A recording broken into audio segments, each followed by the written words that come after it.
Assalamualaikum warahmatullahi wabarakatuh. Bismillahirrahmanirrahim.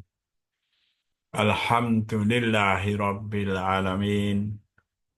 Assalatu wassalamu ala asrafil anbiya'i wal mursalin. Sayyidina wa maulana Muhammadin wa ala alihi wa sahbihi ajma'in amma ba'd. Para pemirsa yang budiman yang dimuliakan Allah, semoga semua sehat, selamat, aman, sejahtera, bahagia beserta keluarga.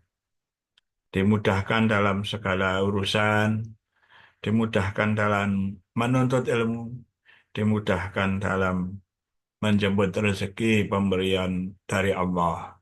Allahumma amin. Rabbi shrah li sadri wa yassir li amri wahlul 'uqdatam min lisani yafqahu qawli. Allahumma inna nas'aluka ilman nafi'a wa rizqan thayyiba wa amalan mutaqabbala. Amin ya robbal alamin. Para pemirsa yang budiman yang dimuliakan Allah, kita hidup di dunia untuk masa-masa kini ada pemerintahan, ada yang diperintah, ada rakyat. Semuanya bersinergi. Sinergi antara orang-orang berilmu, cendekiawan, ulama, para pemimpin, pemimpin negara, dan juga orang-orang kaya dengan kedermawanannya, dan orang-orang miskin, orang-orang fakir dengan doa-doanya. Keempat itu, keempat-empatnya itu saling berkaitan. Bapak-bapak, ibu-ibu, mbak-mbak, mas-mas, adik-adik semua, keempat itu disinyalir ya. Ya, kita kaji dari hadis. Nabi Muhammad Sallallahu Alaihi Wasallam bersabda, "Qia qiwamud dunya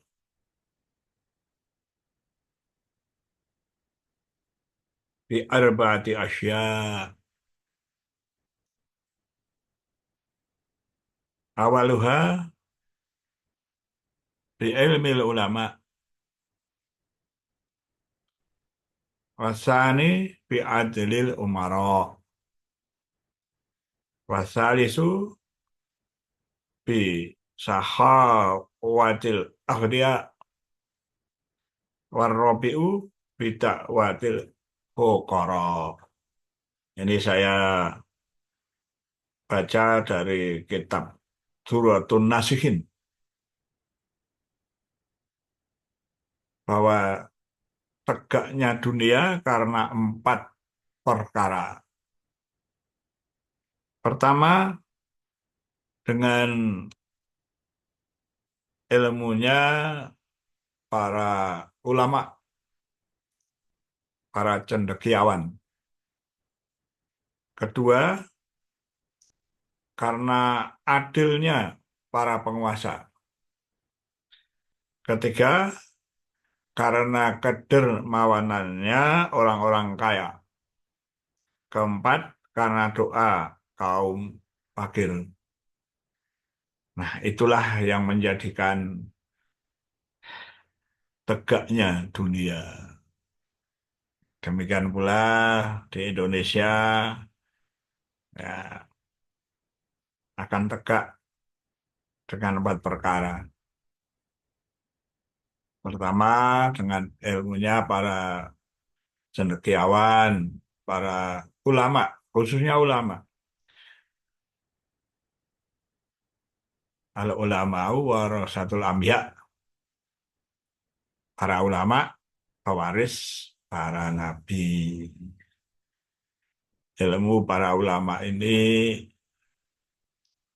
ya kita ikuti karena ulama itu ya tentu saja memiliki ciri-ciri pelekat yang lain.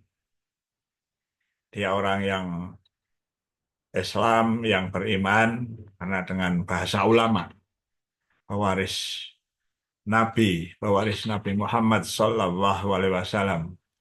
Karena itu tentu dia seorang yang beriman, seorang Islam yang beriman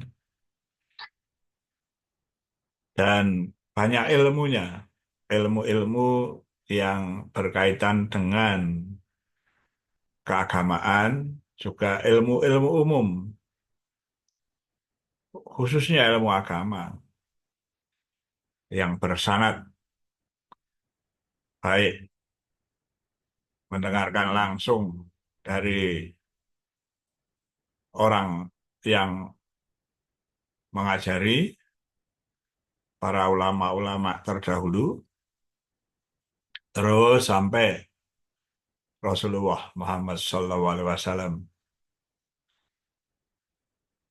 atau melalui kitab-kitabnya kalau beliau sudah meninggal dunia seperti dalam kitab Duratun Nasihin ini misalnya. Ya. Itu tentu saja ilmunya tetap mengalir sebagai dokumentasi ya sehingga saya bisa membacakan hadis tadi yang dimuat dalam kitab tersebut.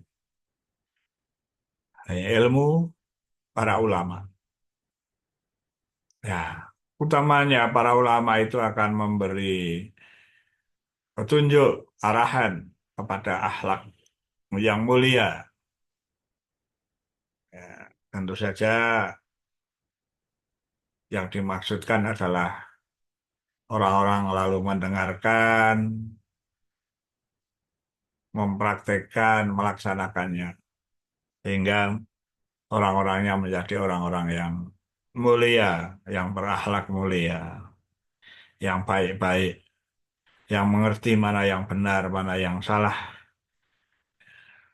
dan mengerti bagaimana cara beribadah kepada Allah, mengerti hablum minallah, hubungan berkaitan dengan Allah, dan hablum minannas, hubungan berkaitan dengan manusia, dan juga berhubungan dengan alam semesta, dengan lingkungan kita, bukan menjadi perusak, tetapi yang membangun. Ulama, ya, ilmunya para ulama. Yang kedua, adilnya para penguasa. Penguasa yang adil tentu adil juga pada diri sendiri, tidak berlebihan. Kalau sudah cukup, ya berkecukupan. Harta benda tidak akan dibawa ke kubur. Yang akan dibawa ke kubur, amalnya. Maka memerintah dengan adil. Tentu orang-orang yang seperti ini menghindar dari berbuat tercela. Zaman sekarang istilahnya korupsi, menghindari. Kalau orang ada salahnya, ya tentu saja ada salahnya, maka segera beristighfar dan kembali ke jalan yang lurus dan semaksimal mungkin berbuat adil. Pemimpin yang adil, kata adil bisa dijabarkan begitu luas. Ya, adil pada dirinya sendiri, pada keluarganya, pada lingkungannya, pada anak buahnya, ya, pada semuanya, pada yang membantunya. Tuh.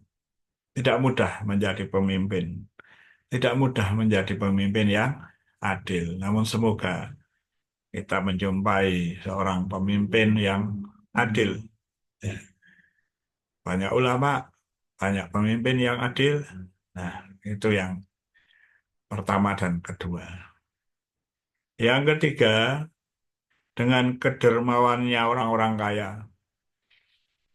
Dalam kehidupan ada yang kaya, ada yang miskin. Orang-orang kaya berkelebihan harta benda, dermawan, ya, bersedekah, berinfak, mengeluarkan sebagian dari rezekinya, pemberian dari Allah, diberikan kepada orang lain yang membutuhkan, khususnya kepada fakir miskin, anak-anak yatim, orang-orang yang kurang mampu. Banyak orang kaya yang dermawan, maka negara dunia akan tegak. Ya, khusus negara. Dan tapi secara umum adalah dunia, kehidupan akan tegak. Dalam bentuk kecil di suatu wilayah, kalau ada orang kaya yang dermawan, itu sudah terasa memberi manfaat kepada lingkungannya. Dengan kekayaannya, dengan hartanya, ya, bersedekah, berinfak, dan bisa beramal soleh dengan hartanya. Yang keempat, kita tidak menutup mata. Memang sejak dulu ada juga orang-orang yang kurang mampu, yang disebut fakir atau miskin. Ya, mereka bersabar, mereka berdoa untuk kebaikan-kebaikan diri sendiri, keluarganya, dan juga lingkungannya. Doa-doa dari kaum fakir ini ya menjadikan hal yang baik, yang menjadi perekat ya kesemuanya. Jadi keempat perkara tadi ya, semuanya bersinergi. Ya, yang pertama adalah ulama, ilmunya para ulama yang memberi nasihat, yang memberi jalan keluar terhadap suatu masalah, yang memberikan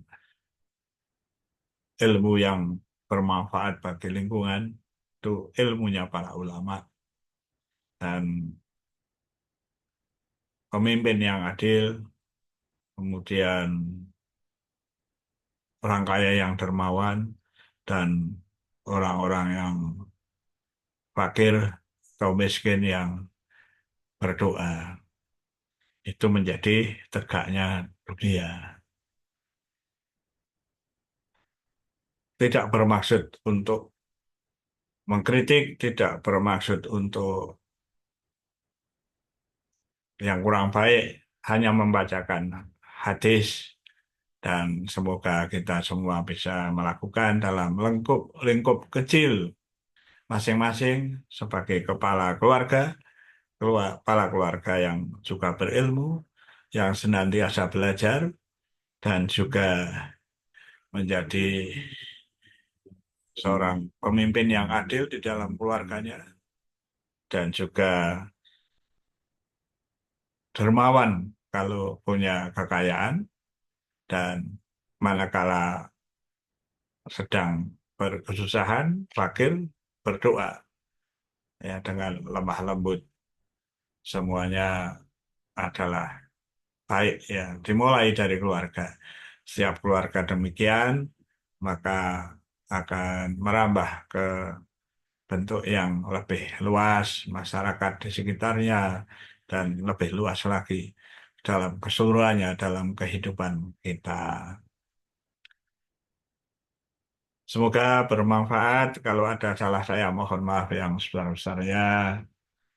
Ya, diperiksa ya.